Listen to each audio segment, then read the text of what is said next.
Iran के सर्वोच्च नेता खमेनाई की कुर्सी खतरे में है। खमेनाई ने अपने जिस सबसे बड़े दुश्मन को देश से भगा दिया था, वो वापसी को तैयार है।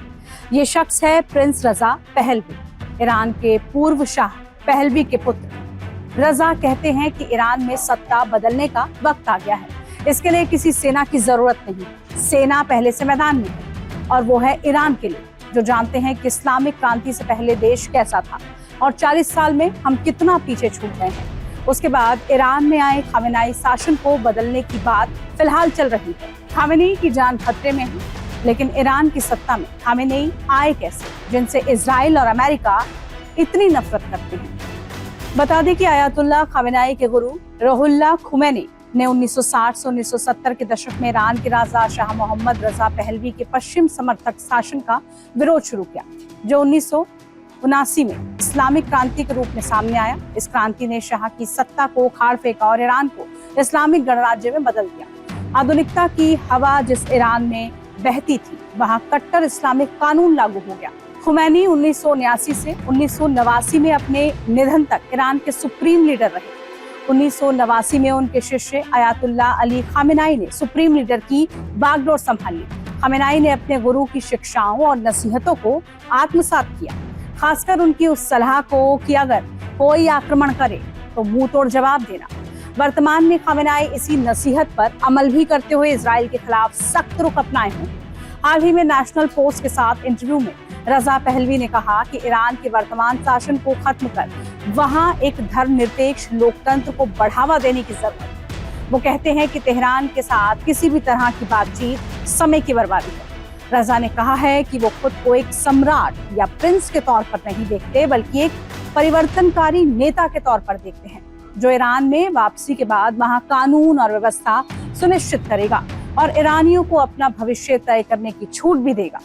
इससे पहले पहलवी ने 2023 में इजराइल की यात्रा भी की थी।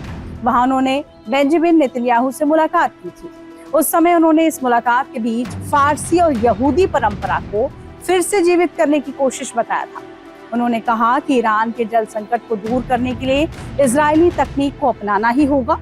ये लंबे समय से चली आ रही शत्रुता को समाप्त करने का वक्त है। रजा पहलवी ईरान के अंतिम शाह के पुत्र हैं। 1960 में उनका जन्म हुआ था। 1967 में उन्हें क्राउन प्रिंस घोषित किया गया था।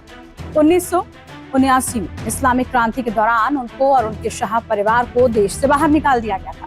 इसके बाद खामेनेई ने रजा पहलवी को अपना प्रतिद्वंदी मानते हुए कभी भी ईरान आने की अनुमति नहीं दी। पहलवी लगातार ईरान में इस्लामिक शासन के विरुद्ध लोकतांत्रिक शासन की वकालत करते रहे हैं, लेकिन ईरान से खामेनेई शासक को उखाड़ फेंकने का जो सपना इजराइल और अमेरिका देख रहे हैं, वो पूरा हो पाना बेहद मुश्किल है। खामेनेई ने अपने उत्तराधिकारियों की घोषणा भी कर दी है।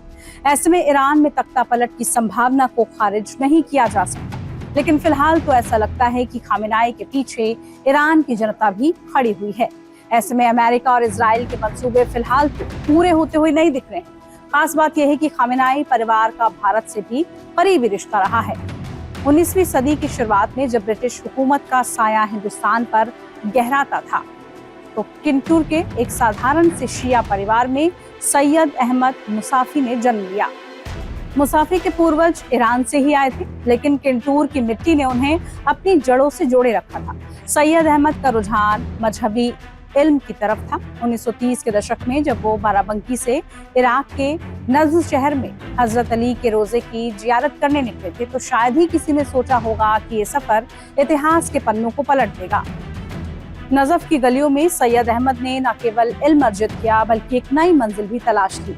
नजफ से सैयद ईरान के खुमैन शहर पहुंचे, जहां उन्होंने नई जिंदगी शुरू की, शादी की, परिवार बसाया, लेकिन अपनी हिंदुस्तानी पहचान को कभी नहीं छोड़ा। उन्होंने अपने आगे उपनाम हिंदी जोड़ा, जिसे लोग उन्हें सैयद अहमद मुसाफी हिंदी कहकर पुकारते थे। 1869 में करबला में सैयद अहमद मुसाफी का निधन हो गया, लेकिन उनकी तालीम और नजरिया उनके वंशजों को आगे की राह दिखाता रहा। सैयद अहमद मुसाफी की विरासत को उनके पोते रुहुल्लाह खुमैनी ने आगे बढ़ाया। 24 सितंबर 1902 को खुमैन के एक साधारण घर में जन्मे रुहुल्लाह का बचपन कुरान की आयतों और मजहबी इल्म के बीच बीता। 6 साल की उम्र में ही उन्होंने कुरान को दिल में उतार लिया था। कुम शहर में उनकी शिक्षा ने उन्हें शिया शास्त्रों का गहरा जानकार बनाया। खुमैनी का मन केवल किताबों तक सीमित नहीं था, वो बदलाव का भी सपना देखते थे। 1960 के दशक में जब शाह रजा पहलवी की अमेरिका समर्थित सत्ता अपने चरम पर थी, रुहुल्लाह खुमैनी ने उनकी नीतियों के खिलाफ जमकर आवाज उठाई। उनकी तकरीरें आग की तरह फैली। शाह ने रुहुल्लाह खुमैनी को 1964 में देश से निकाल दिया। तुर्की, इराक और फिर फ्रांस में रह रहे खुमैनी का निर्वासन एक क्रांति की नींव बन गया। फ्रांस की धरती से उन्होंने वो संदेश दिया जिसने 1979 में ईरान को हमेशा के लिए बदल दिया।